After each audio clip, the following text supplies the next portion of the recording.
ಕರಾವಳಿ ಅಂದರೆ ಮಂಗಳೂರು, ಉಡುಪಿ ಮತ್ತು ನಾರ್ತ್ ಕೇಂದ್ರ, ಉತ್ತರ ಕನ್ನಡ ಇದೆ.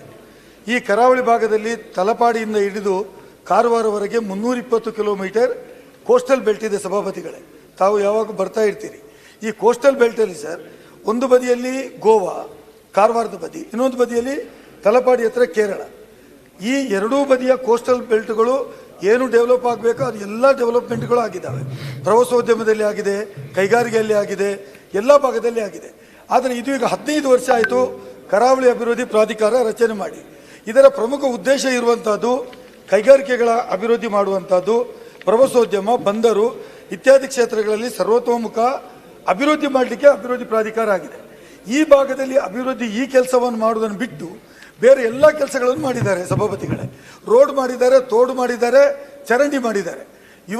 ಇವರ ಕೆಲಸ ಇರುವಂಥದ್ದು ಇಲ್ಲಿ ನಮಗೆ ಸುಸಜ್ಜಿತವಾಗಿರ್ತಕ್ಕಂಥ ಪ್ರವಾಸೋದ್ಯಮವನ್ನು ಮಾಡುವಂಥದ್ದು, ಬಂದರು ಕನೆಕ್ಟಿವಿಟಿ ಇದೆ, ರೈಲ್ವೆ ಇದೆ ಮತ್ತು ಟ್ರೈನ್ ಇದೆ.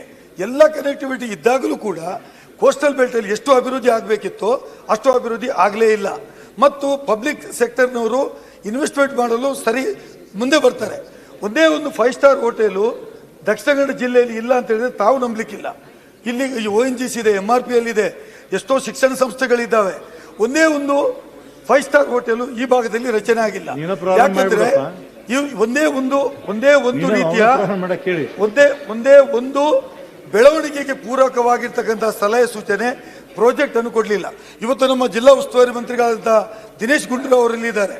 ನಾನು ದಿನೇಶ್ ಗುಂಡೂರಾವ್ ಹತ್ರ ವಿನಂತಿ ಮಾಡ್ತೇನೆ, ನಮ್ಮ ಸಚಿವರು ಯೋಜನೆ ಸಚಿವರನ್ನ ಕರೆಸಿ ಈ ಕರಾವಳಿ ಅಭಿವೃದ್ಧಿ ಪ್ರಾಧಿಕಾರದಲ್ಲಿ ವತಿಯಿಂದ ಈ 3 ಜಿಲ್ಲೆಗಳಿಗೆ ಆಗಬೇಕಾದ ಸಮಗ್ರ ಅಭಿವೃದ್ಧಿ ಬಗ್ಗೆ ಒಂದು ಮೀಟಿಂಗನ್ನು ಕರೆದು ಸಚಿವರು ಬಂದು ಯಾರ್ಯಾರು ಸ್ಟೇಕ್ ಹೋಲ್ಡರ್ ಇದ್ದಾರೆ, ಇನ್ವೆಸ್ಟರ್ಸ್ ಇದ್ದಾರೆ, ಅವರು ಕರೆಸಿ ಕರಾವಳಿ ಅಭಿವೃದ್ಧಿ ಪ್ರಾಧಿಕಾರದ ಮೂಲಕ ಸರ್ಕಾರದಿಂದ ಯೋಜನೆಗಳನ್ನು ತಯಾರು ಮಾಡುವ ಕೆಲಸ ಮಾಡಬೇಕು.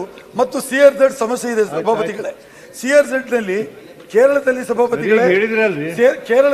ಸಭಾಪತಿಗಳೇ CRZ ಅಂದ್ರೆ ಸಮುದ್ರದ ಬದಿಯಲ್ಲಿ ದೊಡ್ಡ ದೊಡ್ಡ ಕಟ್ಟಡ ಕಟ್ಟಿದ್ದಾರೆ. ನಮ್ಮಲ್ಲಿ ಕಟ್ಟಡ ಕಟ್ಟಬೇಕಿದ್ರೆ ಸಮುದ್ರ ಬದಿಯಿಂದ 1 ಕಿಲೋಮೀಟರ್ ದೂರ ಕಟ್ಟಬೇಕಂತೆ. ಹಾಗಾಗಿ ಇದರ ಬಗ್ಗೆ ಕೂಡ ನಮ್ಮ ಸಚಿವರು ಗಮನ ಹರಿಸಬೇಕಲ್ಲ.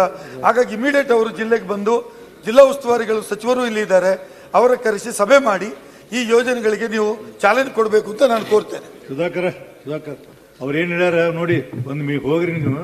ಆಯ್ತು, ಹೋಗಿ ಮೀಟಿಂಗ್ ಮಾಡಿ ಅವರೆಲ್ಲ ಏನಂತಾರೆ ಮಾಹಿತಿ ಕೊಡ್ತಾರೆ.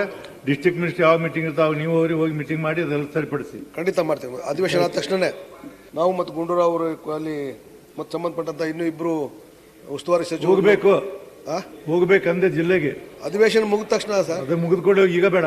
ಆಯ್ತು ಸಭಾಧ್ಯಕ್ಷ.